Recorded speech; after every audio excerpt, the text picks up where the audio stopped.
On a cold October day in the year 1399, Henry Bolingbroke stood beneath the vaulted ceiling of Westminster Abbey to be crowned as Henry IV.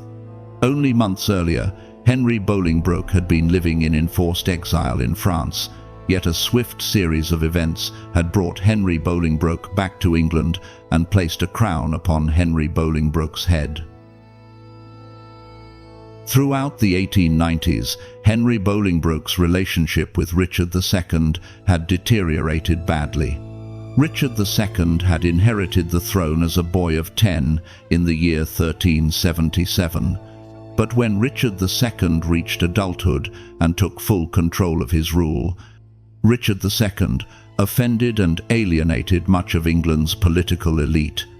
Richard II's decisions had triggered repeated moments of unrest, and although Richard II had survived earlier conflicts, the situation that unfolded in 1399 proved far more dangerous. Early that year, John of Gaunt, Duke of Lancaster, widely regarded as the most powerful noble in the kingdom, and Henry Bolingbroke's father as well as Richard II's uncle, died. After John of Gaunt's death, Richard II chose to block Henry Bolingbroke from inheriting John of Gaunt's vast lands in Lancaster and across England, a move that pushed Henry Bolingbroke to return from exile and set in motion the struggle that would alter the crown's future. In the summer of 1399, while Richard II was campaigning in Ireland, Henry Bolingbroke made his move. Henry Bolingbroke sailed back to England and openly declared that Henry Bolingbroke intended to remove Richard II from power. The foremost nobles of England quickly aligned themselves with Henry Bolingbroke, leaving Richard II isolated. When Richard II returned from Ireland at the end of that summer, Richard II discovered that authority had slipped from Richard II's grasp. Richard II was taken into custody, and the following year Richard II died in imprisonment, almost certainly from deliberate starvation. Henry Bolingbroke's success placed the crown in the hands of the House of Lancaster, named for the great duchy once held by John of Gaunt. Yet less than half a century later, dissatisfaction with Lancastrian rule would grow steadily, eventually erupting into open conflict against the House of York in the battles later known as the Wars of the Roses.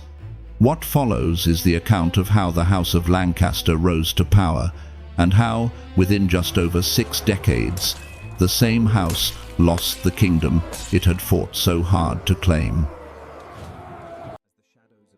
The Duchy of Lancaster, from which the House of Lancaster takes its name, was never simply identical to the town or county of Lancaster in the northwest. The duchy consisted of a wide stretch of lands across the northern regions of England, including areas within what is now Lancashire, Cheshire, Staffordshire, Derbyshire, and Yorkshire. For centuries, long before John of Gaunt inherited these estates in the 14th century, this region had been a contested frontier. In the 9th century, these northern territories became the battleground between the Anglo-Saxons and the invading Viking forces who arrived in the year 865. The area later fell under the rule of the Danish kings of Northumbria before being gradually taken back by the monarchs of Wessex, who would go on to unite England under Anglo-Saxon authority in the 10th century. The North developed a reputation for resisting the authority of southern rulers as early as the 11th century. A notable example is Tostig of Northumbria, who rebelled against his brother, King Harold Godwinson, and was eventually driven into exile. After the Norman invasion of 1066, William the Conqueror distributed power in the region to trusted allies, placing Roger of Poitou as one of the dominant landholders in the northwest. Because of its long history of conflict and independence, the north became a critical power center where nobles could either uphold the authority of the crown or challenge it outright. Even before John of Gaunt became associated with the Duchy of Lancaster, The duchy itself was already linked to England's royal lineage in the generations after the Norman conquest. From William the Conqueror onward, English monarchs governed territories on both sides of the Channel, ruling England while also holding extensive estates in northern and western France. Through marriages and inheritances in the 12th century, the French domains of the English crown expanded further, eventually giving rise to a new royal line in 1154, the House of Plantagenet. It was from this line that the House of Lancaster would later emerge. The first royal figure to hold a major title connected to Lancaster was Edmund Crouchback, son of King Henry III, who reigned from 1216 to 1272 and was one of England's longest ruling monarchs. During the reign of King Henry III's father, King John, much of the royal family's French territories had been lost, a change that would shape English politics for centuries and significantly affect the Lancaster legacy. Edmund Crouchback, born in 1245, was granted the titles of Earl of Leicester and Earl of Lancaster in the mid-1260s to counterbalance powerful northern lords such as Robert de Ferrers. Edmund Crouchback died in 1296 and was succeeded by his son Thomas. And when Thomas left no legitimate heir, the earldom of Lancaster passed to Edmund Crouchback's younger son, Henry, after Thomas's death in 1322. Thomas of Lancaster and Henry of Lancaster became exceptionally powerful through their extensive estates in Lancashire and the wider northern territories. Their influence placed both Thomas of Lancaster and Henry of Lancaster at the forefront of opposition to their cousin, King Edward II, who was ultimately overthrown and killed in 1327. Their defiance highlighted how effectively northern magnates could resist the authority of a monarch based in the south. After the death of Edward II, the crown passed to Edward III, who ruled for 5 decades until 1377. The rise of the House of Lancaster as a political powerhouse and later as a rival to the House of York stemmed from the complex and often turbulent events of Edward III's long reign. Edward III was only 14 years old when he inherited the throne, leaving real authority in the hands of Edward II's widow, Isabella of France, and her ally, Roger Mortimer. Edward III eventually seized control, overthrowing both Isabella of France and Roger Mortimer, with Roger Mortimer executed in 1330.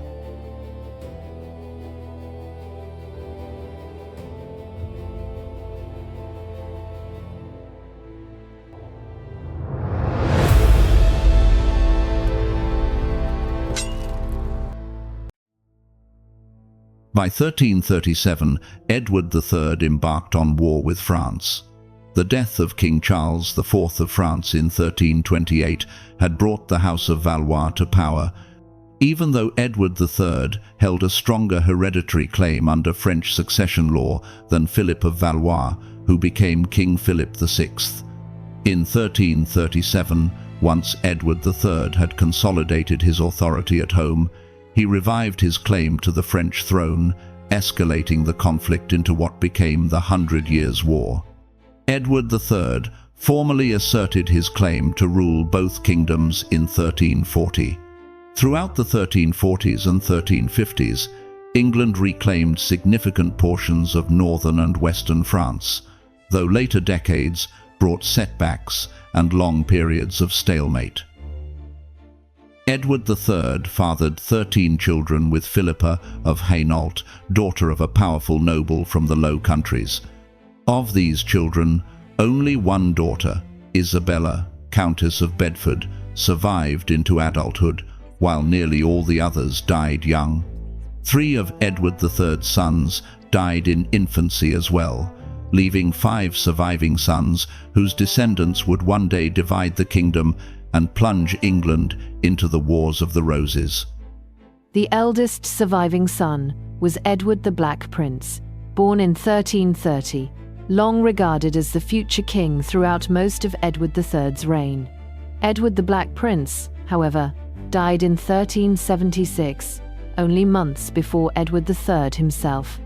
With Edward the Black Prince gone, the crown passed to his young son, who became Richard II in 1377. The next surviving adult son of Edward III was Lionel, Duke of Clarence.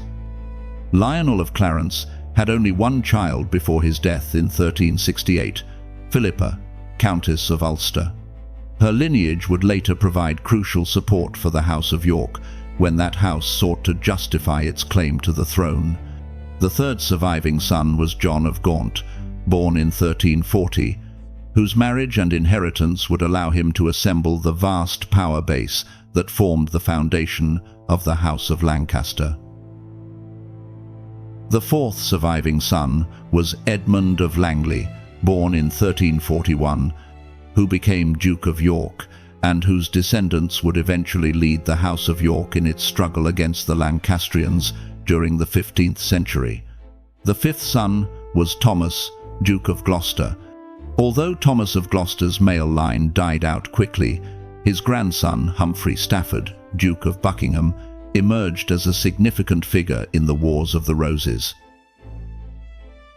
John of Gaunt ultimately founded the House of Lancaster, though John of Gaunt himself never sat upon the English throne.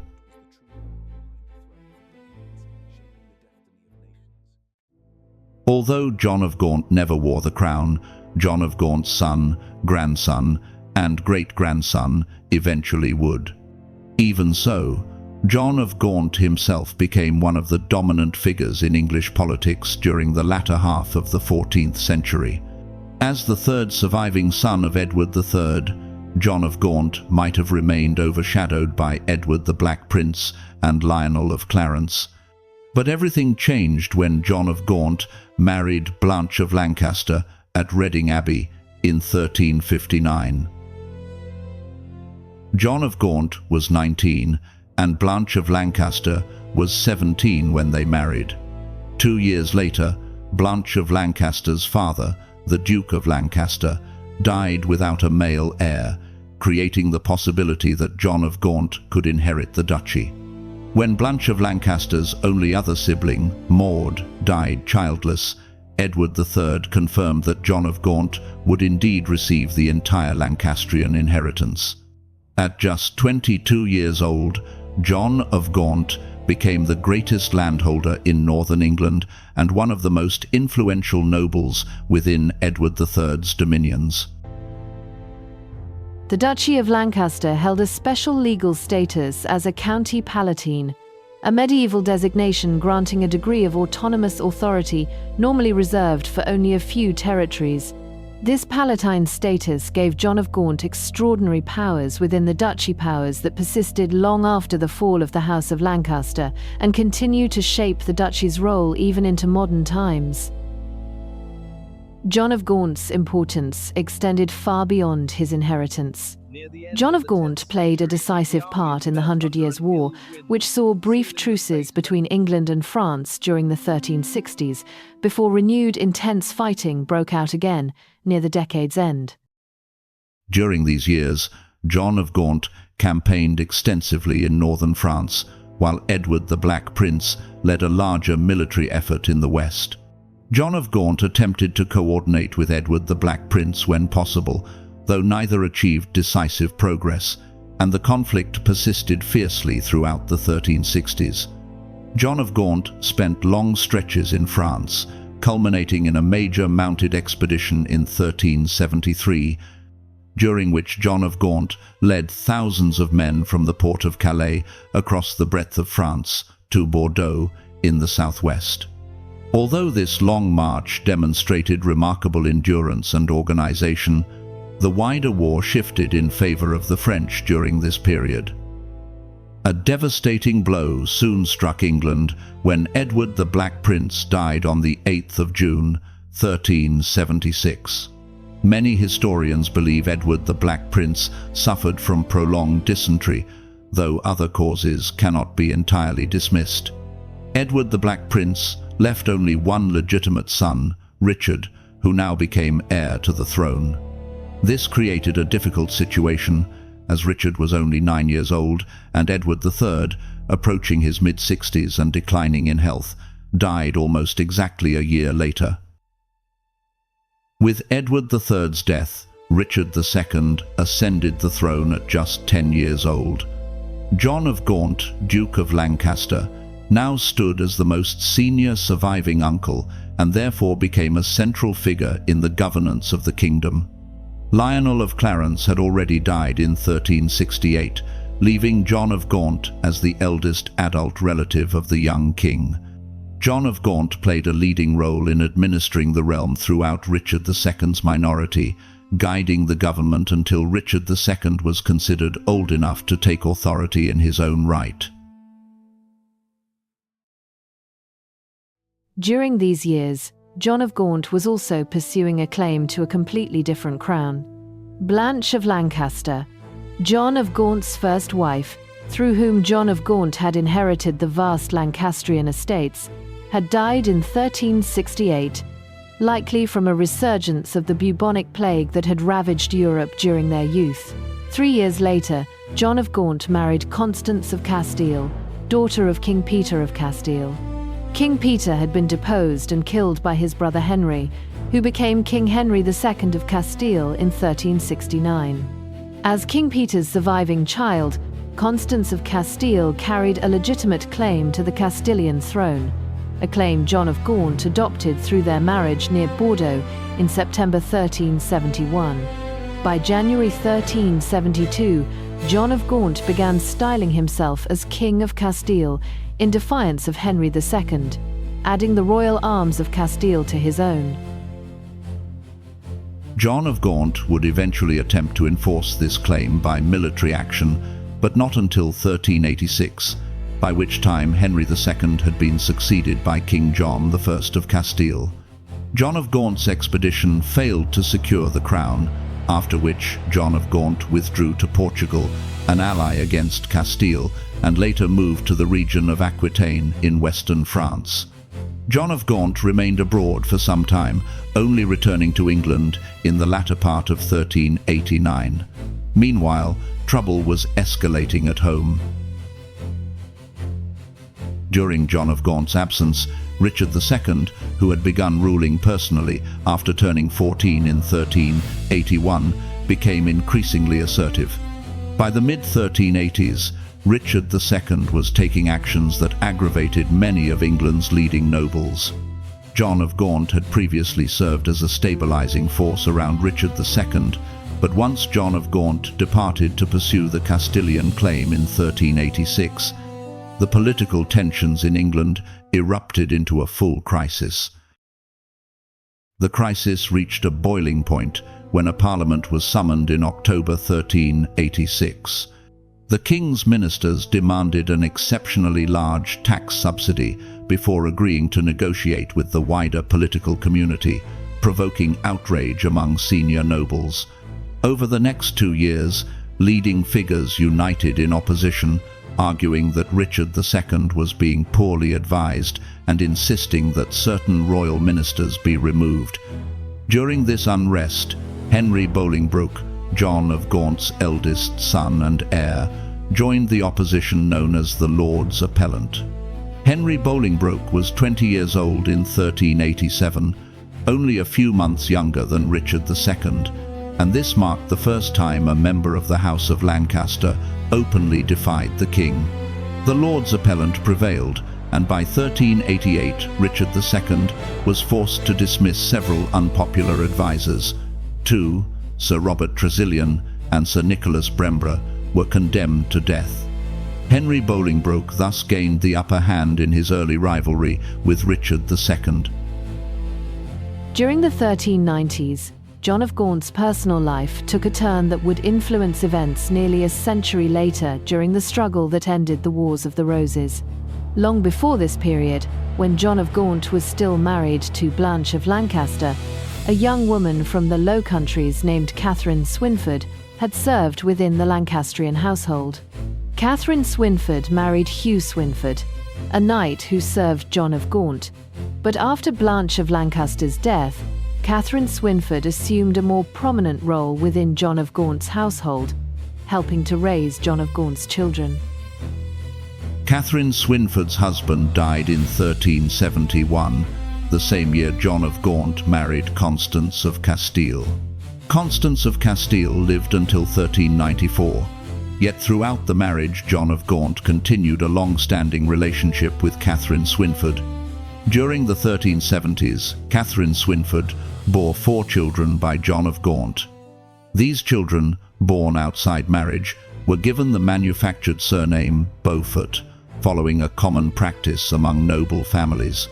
The name Beaufort is believed to have come from the manor of Beaufort in the Champagne region of France, where John of Gaunt spent considerable time, and where the eldest of the 4 children, John Beaufort, later 1st Earl of Somerset, was born. In 1396, 2 years after Constance of Castile's death, John of Gaunt finally married Katherine Swynford.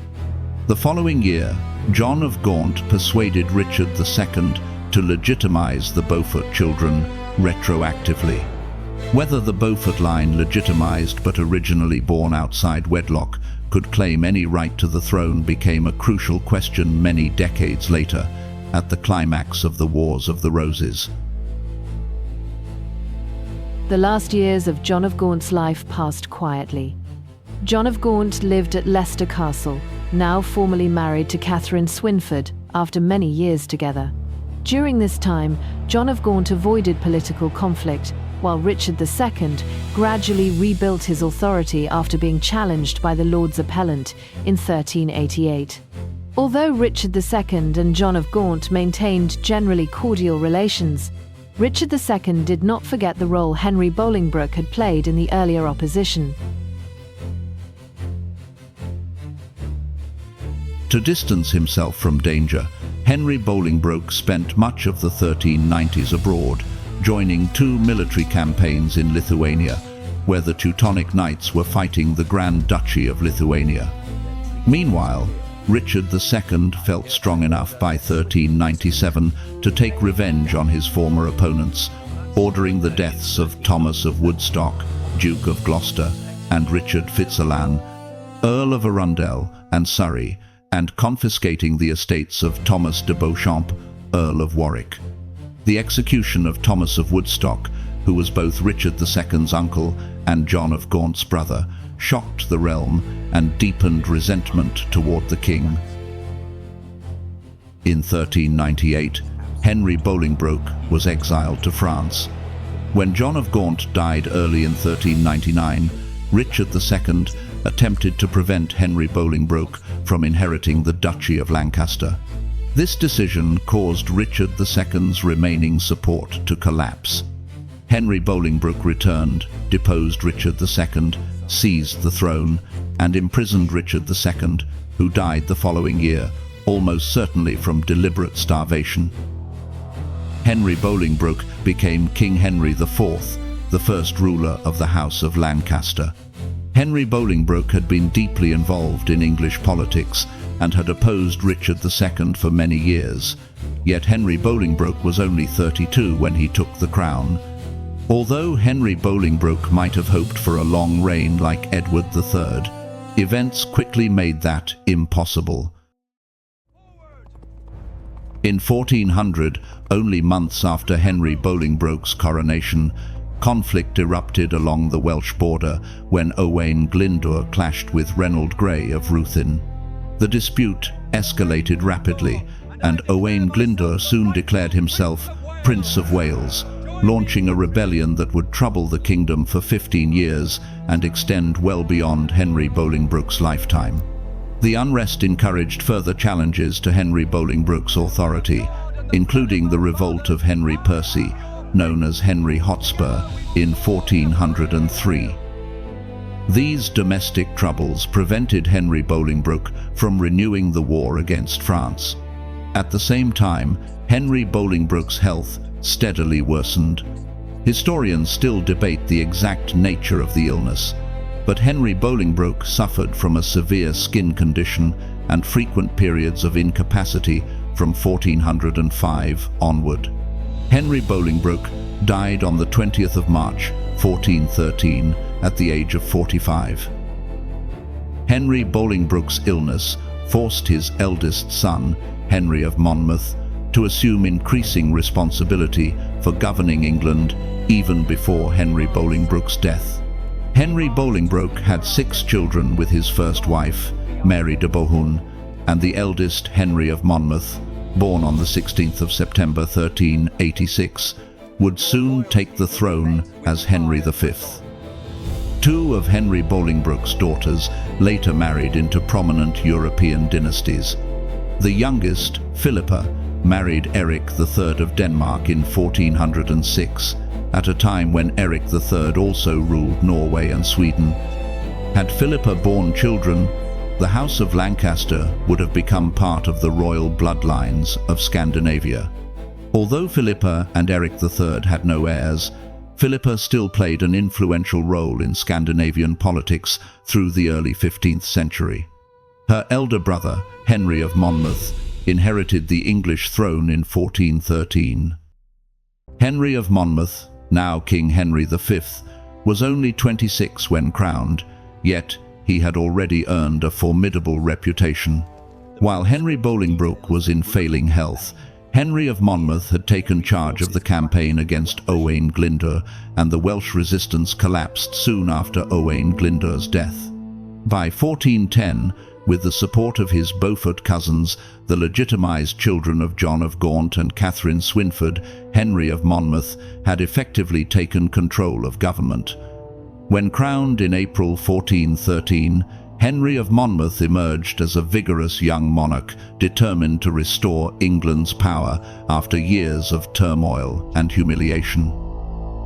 Henry of Monmouth's chief ambition was to revive the conflict with France. By the early 15th century, the 100 Years' War had settled into an uneasy pause. In earlier decades, between 1337 and the Treaty of Bretigny in 1360, England had enjoyed major successes, reclaiming territory lost during King John's time. But later campaigns in the 1360s and 1370s, despite the efforts of John of Gaunt and Edward the Black Prince, failed to deliver decisive results. Under Richard II, English fortunes collapsed even further, with alliances breaking and military efforts abandoned. Henry Bolingbroke's reign saw no revival of the war due to domestic uprisings and failing health. Henry of Monmouth was determined to reverse this decline. In 1415, he launched an invasion of Normandy with a substantial army, beginning what later historians call the Lancastrian phase of the 100 Years' War. Henry of Monmouth's leadership proved extraordinary. On the 25th of October 1415, he achieved England's most celebrated victory of the entire conflict at the Battle of Agincourt. At Agincourt, the English longbowmen shattered a much larger French cavalry force, killing thousands and leaving the French crown weakened for years. England's position improved dramatically, though the Duchy of Burgundy benefited even more in the short term by expanding its territory at France's expense. Despite Burgundy's immediate gains, Agincourt paved the way for the Treaty of Troyes in 1420, an agreement that transformed the political landscape. Under its terms, the French acknowledged that upon the death of King Charles VI, Henry of Monmouth would inherit the French throne. This arrangement fulfilled the claim Edward III had first asserted in 1340. King Charles VI was already in his early 50s and had long suffered from severe episodes of mental illness, which had prevented him from ruling effectively. To seal the treaty, Henry of Monmouth married Katherine of Valois, one of King Charles VI's daughters, also in 1420. England now stood poised to unite both crowns under the House of Lancaster within a few short years. The plan nearly succeeded. King Charles VI died on the 21st of October 1422, only 2.5 years after the treaty. But Henry of Monmouth never lived to claim the French crown. Henry of Monmouth fell gravely ill while campaigning in the late summer of 1422 and died on the 31st of August, 2 months before King Charles VI. Historians remain uncertain about the exact cause, with suggestions ranging from dysentery to smallpox or an underlying illness worsened by heat. With Henry of Monmouth's death, the crown passed to his only child with Katherine of Valois, an infant named Henry, born on the 6th of December 1421. At less than 9 months old, he became King Henry VI, the third monarch of the House of Lancaster. Even before Henry of Monmouth fell ill and died, the French had already begun ignoring the Treaty of Troyes. Their military recovery gathered speed under the unexpected leadership of Joan of Arc. So when King Charles VI died 2 months after Henry of Monmouth, the French refused to recognize an English baby Henry VI as their monarch. Instead, a younger son of Charles VI, also named Charles, claimed the crown and became King Charles VII. Over time, King Charles VII restored French strength and rebuilt royal authority. In England, the death of Henry of Monmouth required the creation of a minority government to rule for Henry VI, who was still an infant. This regency would last for many years. Humphrey, Duke of Gloucester, the younger son of Henry Bolingbroke and uncle to Henry VI, became Lord Protector and took a leading role. Members of the Beaufort family, legitimized descendants of John of Gaunt and Katherine Swynford, also grew increasingly influential in the governance of the realm. Under their leadership, England's position in France deteriorated sharply. In the late 1420s, England lost the protracted siege of Orléans. Then, in 1435, King Charles VII signed the Treaty of Arras with Burgundy, depriving England of its most powerful ally. The situation later became disastrous. Between 1449 and 1453, during the years when Henry VI ruled as an adult, England suffered repeated military defeats, losing nearly all its territory in Normandy and its possessions around Bordeaux. By the end of 1453, only Calais remained under English control, effectively signalling the end of the 100 Years' War, with France achieving ultimate victory. England's collapse in France and the growing perception that the House of Lancaster lacked strength created an opening for rival branches of Edward III's descendants to rise. Henry VI's reign had gone disastrously. Although Henry VI was not responsible for the failures of the 1420s or 1430s, by the late 1440s, Henry VI was ruling in his own right, and the decisive losses of Rouen, Bordeaux, and other strongholds between 1449 and 1453 were laid squarely at Henry VI's feet. Many blamed Henry VI for the destruction of England's continental empire, and public frustration with his rule grew intense. In contrast, Richard, 3rd Duke of York, became increasingly admired. Richard was the son of Richard of Conisbrough, 3rd Earl of Cambridge, who himself was a younger son of Edmund of Langley, 1st Duke of York, and 5th son of Edward III. This heritage made Richard both a great-grandson of Edward III and a cousin of Henry VI. Born in 1411, Richard was 10 years older than Henry VI and had already earned a solid reputation as a commander in France before Henry VI reached adulthood. During the late 1430s and early 1440s, while Richard held senior command, English forces managed to hold back the French more effectively than in later years. Richard was eventually replaced by Henry VI's Beaufort cousins, who oversaw the catastrophic final phase of the war. Richard, meanwhile, was appointed Lord Lieutenant of Ireland in 1447 and took up the position in 1449, where he built a separate base of influence. Many believed that when Richard led the war in France, England held its ground, and when Henry VI and the Beauforts took over, the situation collapsed. As a result, Richard became the natural rallying point for growing dissatisfaction with Lancastrian rule. The year 1453 marked the end of the 100 Years' War, but it also brought a crisis for England. As reports of defeat in France reached London, 31-year-old Henry VI suffered a complete psychological collapse. Henry VI became unresponsive, unable to recognize events around him, and even the birth of his first son, Edward of Westminster, on the 13th of October 1453, failed to bring Henry VI back to awareness. Although Henry VI would experience brief periods of partial recovery in the years ahead, Henry VI never governed effectively again. With Henry VI incapacitated, the Lancastrian cause fell largely into the hands of Margaret of Anjou, who now acted on behalf of her infant son alongside leading Lancastrian cousins, especially the Beaufort family. Meanwhile, the Yorkist faction grew stronger. Even before Henry VI's collapse, Richard, Duke of York, had returned from Ireland, and many nobles believed Richard, Duke of York, should assume leadership. Shortly after Henry VI's breakdown, Richard, Duke of York, was appointed Lord Protector, bringing temporary stability. Yet the fragile peace did not last. In December 1454, Henry VI suddenly showed signs of partial recovery after more than a year in a near unresponsive state. As Henry VI revived, Lancastrian nobles hurried to regain influence, hoping to remove Richard, Duke of York, from authority. Others insisted that Richard, Duke of York, remain in power, warning that Henry VI might relapse at any moment.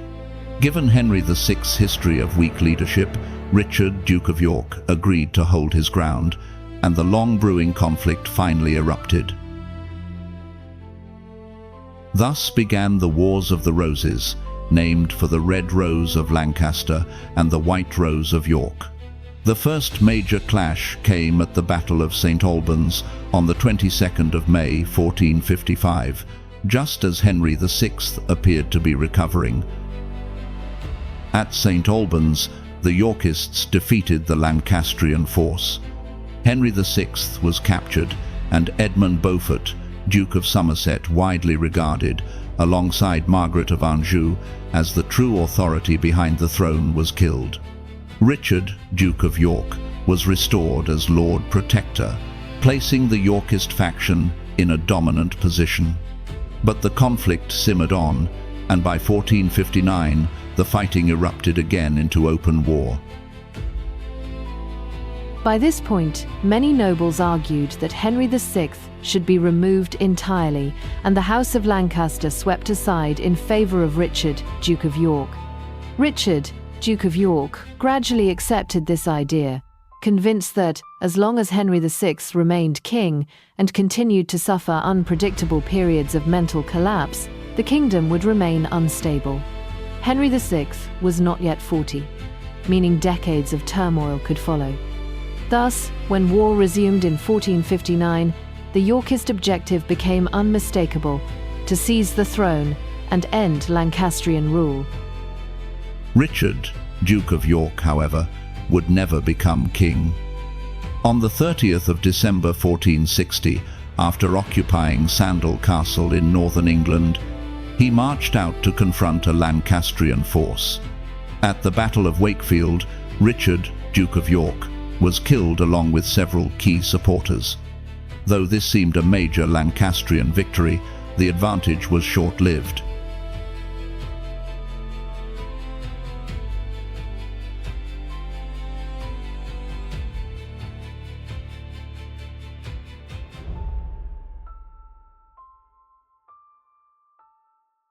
Richard's 18-year-old son, Edward, 4th Duke of York, immediately stepped forward. Edward proved a formidable leader and won 2 major victories within weeks: the Battle of Mortimer's Cross and, more importantly, the Battle of Towton. Fought on the 29th of March 1461 in Yorkshire, and involving tens of thousands of soldiers, Towton became the decisive engagement of the entire conflict. Led by Henry Beaufort, 3rd Duke of Somerset, the Lancastrians suffered catastrophic losses.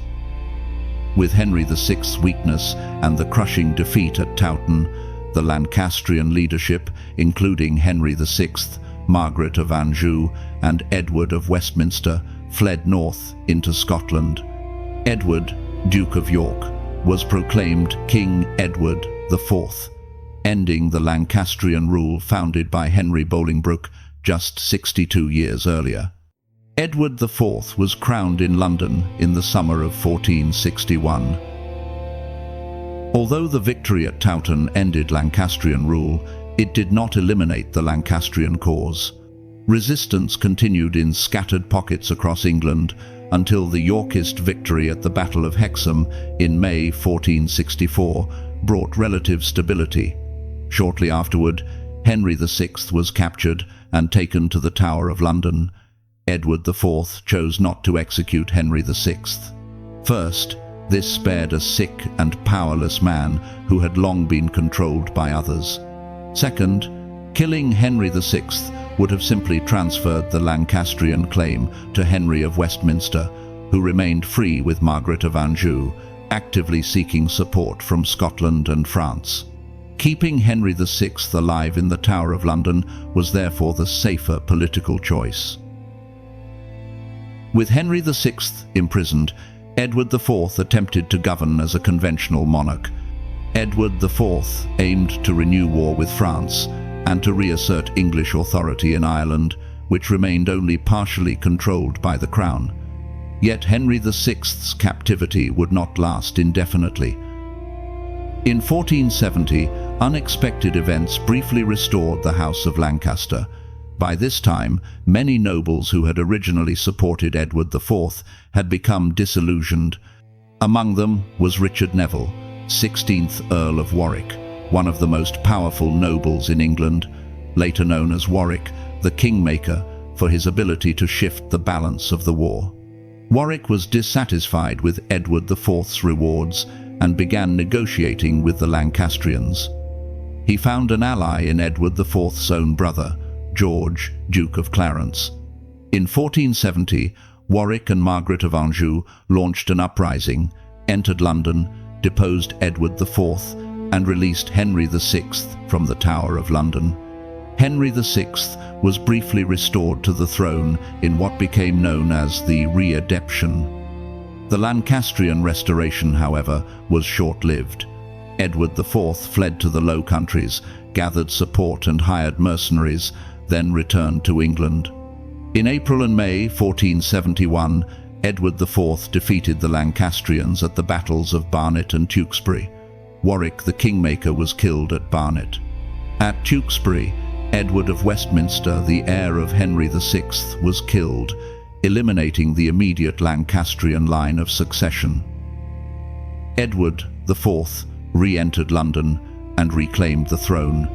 Determined to prevent any further resurgence, Edward IV ordered Henry VI to be quietly killed on the 21st of May, 1471, bringing an irreversible end to the Lancastrian dynasty. With the quiet execution of Henry VI, the direct bloodline of the House of Lancaster came to an end, yet the wider struggle was not finished. Edward IV died in 1483 at only 40 years old, leaving his 12-year-old son, Edward V, as heir. Shortly before dying, Edward IV had appointed his brother Richard as Lord Protector during Edward V's minority. Richard soon placed Edward V and his younger brother in the Tower of London, and, not long after, both boys disappeared. Richard claimed the throne and became King Richard III, a move that provoked widespread outrage. Opposition quickly gathered around Henry Tudor, the son of Edmund Tudor, Earl of Richmond, and Margaret Beaufort. Margaret Beaufort was the great-granddaughter of John of Gaunt and Katherine Swynford, making Henry Tudor a great-great-great-grandson of Edward III through his mother.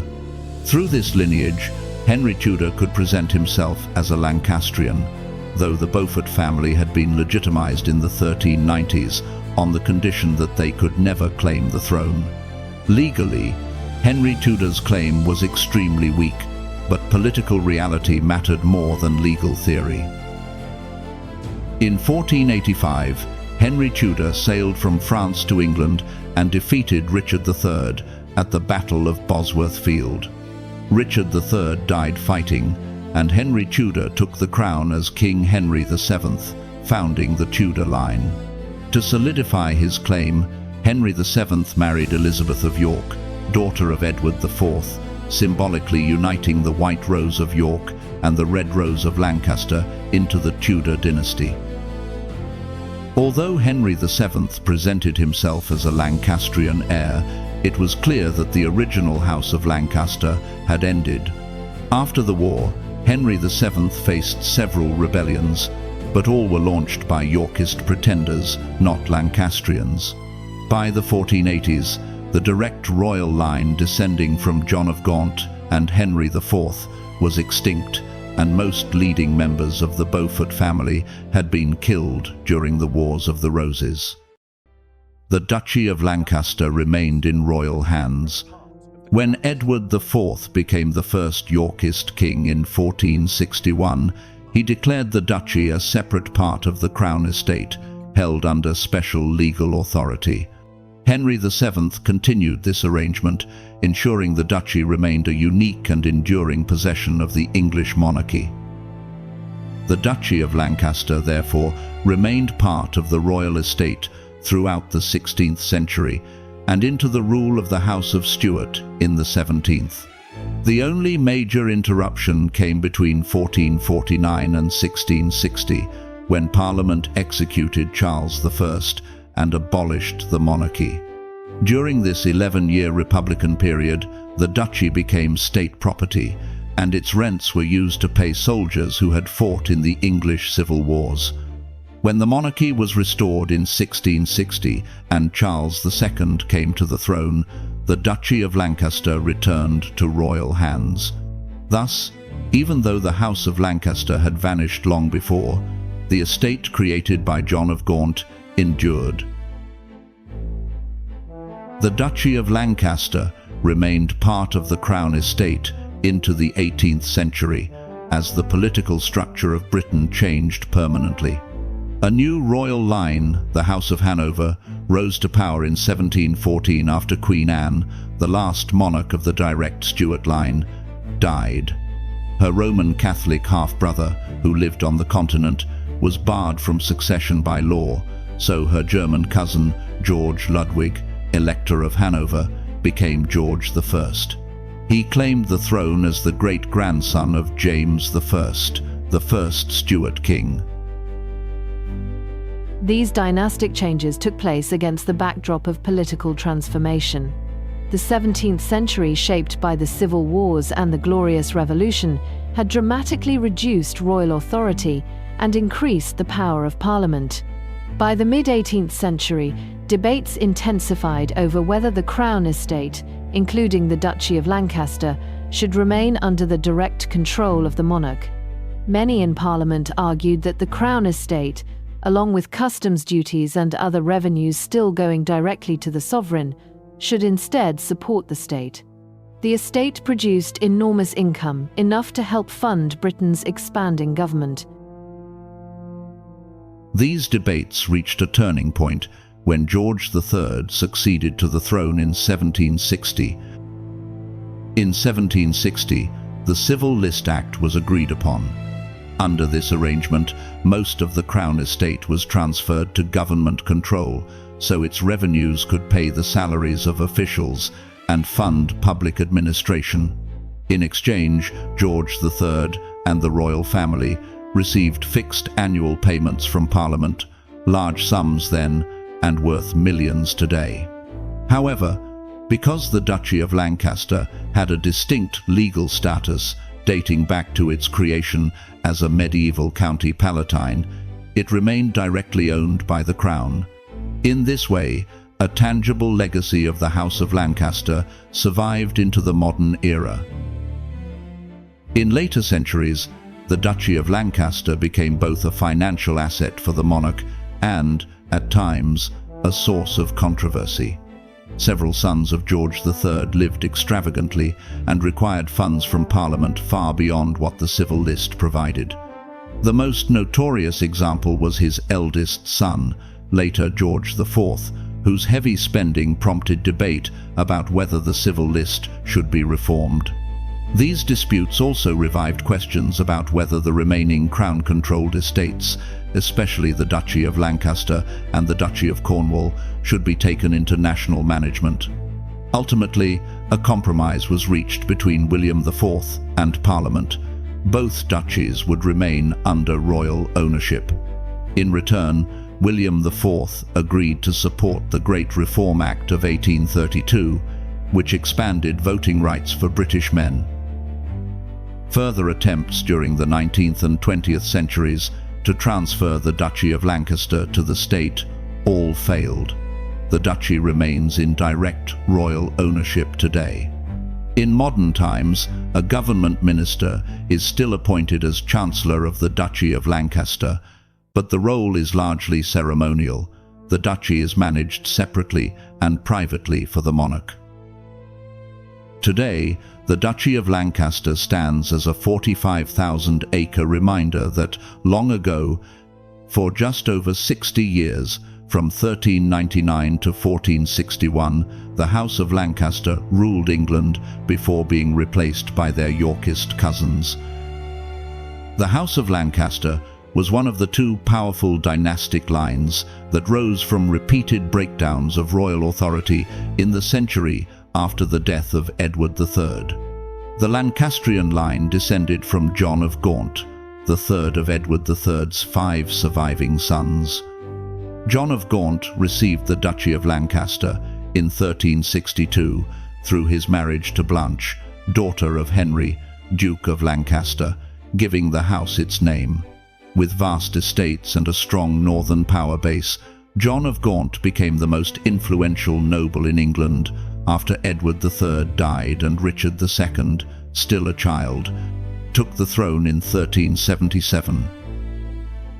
Despite Richard II's weakness and the resentment he caused among England's political elite, John of Gaunt never attempted to seize the crown.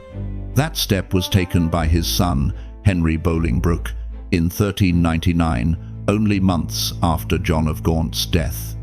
Henry Bolingbroke's return from exile and almost bloodless takeover showed how deeply Richard II had alienated the kingdom. Henry Bolingbroke claimed the throne while Richard II was campaigning in Ireland and became Henry IV in the autumn of 1399. Henry IV faced major revolts and died in 1413 after long illness. His son, Henry of Monmouth, became Henry V and also died young in 1422, but not before restoring English military fortunes in the 100 Years' War and winning the celebrated victory at Agincourt in 1415. The Lancastrian downfall began with the succession of Henry VI, who was an infant when he inherited the crown in 1422, creating decades of instability the house would never fully overcome. Henry VI's long regency was followed by an adult reign marked by crisis. In 1453, Henry VI suffered a psychological collapse at the same moment England lost the 100 Years' War. These two disasters created the opening Richard, Duke of York, needed to press his own claim to the throne, sparking the Wars of the Roses. More than 30 years of conflict followed. The Lancastrian line's direct claim to the crown ended in 1471, when both Henry VI and his son Edward of Westminster were killed under Edward IV's restored Yorkist rule.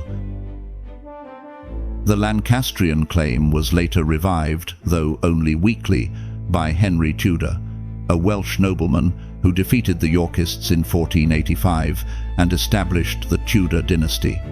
Henry Tudor's justification rested on his Beaufort ancestry, a lineage that had been legitimized but barred from royal succession. In truth, Henry Tudor's claim was fragile, and his victory owed more to political opportunity than hereditary right.